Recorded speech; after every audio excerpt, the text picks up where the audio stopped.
Class 10th chapter first science chemical reaction and equation. तो कल हमने केमिकल रिएक्शन का एक टाइप पढ़ा था, एडिशन रिएक्शन या कंपोजिशन रिएक्शन, यानी कि जिसमें एक सब्सटेंस जो होता है दो या दो से ज़्यादा सब्सटेंस जो होते हैं वो जुड़कर एक नया सब्सटेंस बनाते हैं, तो उसको अपन बोलते हैं कंपोजिशन रिएक्शन या एडिशन रिएक्शन। यानी कि जिसमें रिएक्टेंट ज़्यादा होते हैं और प्रोडक्ट कम होते हैं, तो उसको अपन बोलते हैं क्या, कंपोजिशन रिएक्शन या एडिशन रिएक्शन। आज हम बात करने वाले हैं डीकम्पोजिशन रिएक्शन या फिर डिसोसिएशन रिएक्शन। इसमें क्या होता है कि रिएक्टेंट टूटता है और प्रोडक्ट बनाता है ज़्यादा, यानी कि कोई एक बड़ा पार्ट टूटकर छोटे छोटे पार्ट में क्या हो जाए, डिवाइड हो जाए, उसको बोलते हैं अपन डीकम्पोजिशन। जैसे कि तुम्हारे पास में एक लकड़ी का बड़ा सा ब्लॉक है, उसको तुमने तोड़ दिया या काट दिया और उसके दो चार भाग हो गए, दो चार पार्ट्स हो गए, तो ये क्या हो गया, उसका डीकम्पोजिशन। यानी कि किसी बड़ी रिएक्टेंट को छोटे और सिंपल रिएक्टेंट में तोड़ना या डिवाइड करना कौन सी रिएक्शन होती है, डीकम्पोजिशन रिएक्शन या डिसोसिएशन रिएक्शन। तो एग्जांपल है 2FeSO4, ये कैसी सॉलिड स्टेट में है, फेरस सल्फेट। जब अपन इसको गर्म करते हैं, हीट देते हैं, तो ये Fe2O3 सॉलिड स्टेट में है जो कि फेरिक ऑक्साइड इसमें, और SO2 सल्फर डाइऑक्साइड गैस में, और SO3 सल्फर ट्राइऑक्साइड गैस में डिवाइड हो जाता है।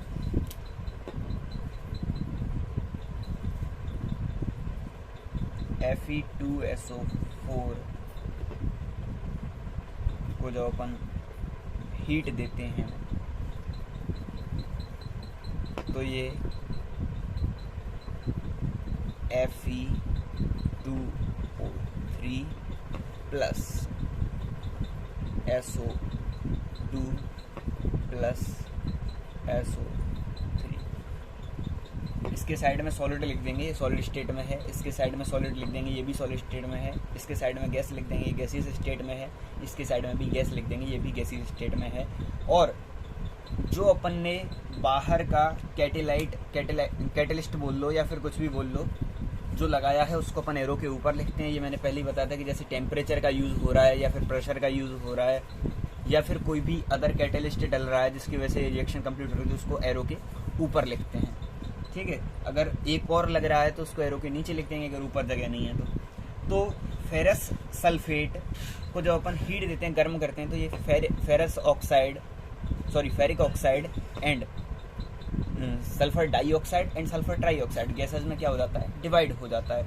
ये दोनों गैसेज हैं जो कि प्रोसेस के थ्रू निकल जाती हैं और ये हमें सॉलिड स्टेट में मिल जाता है।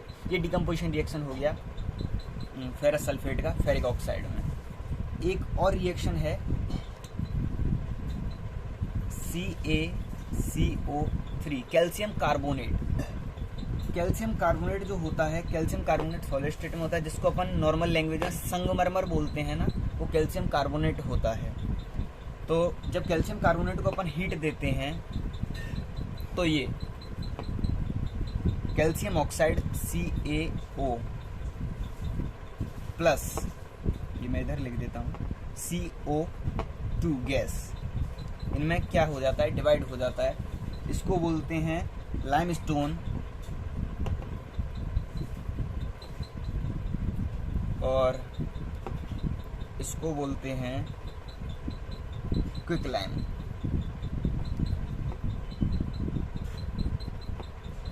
तो जब हम लाइमस्टोन यानी कि calcium carbonate, scientific name calcium carbonate है, रेगुलर यूज का इंग्लिश नेम लाइमस्टोन है, हिंदी नेम संगमरमर है।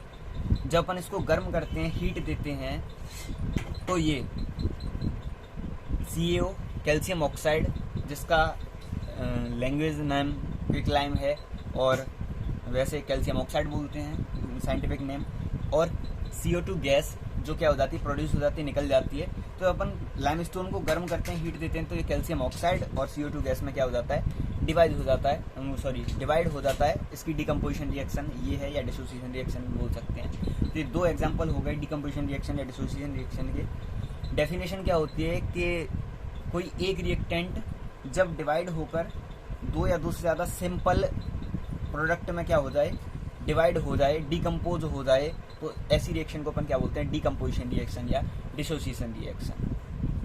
इससे रिलेटेड कोई भी क्वेश्चन हो तो आप मुझे सेंड कर सकते हैं, पूछ सकते हैं, और मैं जो भी क्वेश्चंस आज का आपका होमवर्क होगा उसको डालूंगा, उसे आप मुझे सेंड कर दें मेरे व्हाट्सएप नंबर पर पर्सनली।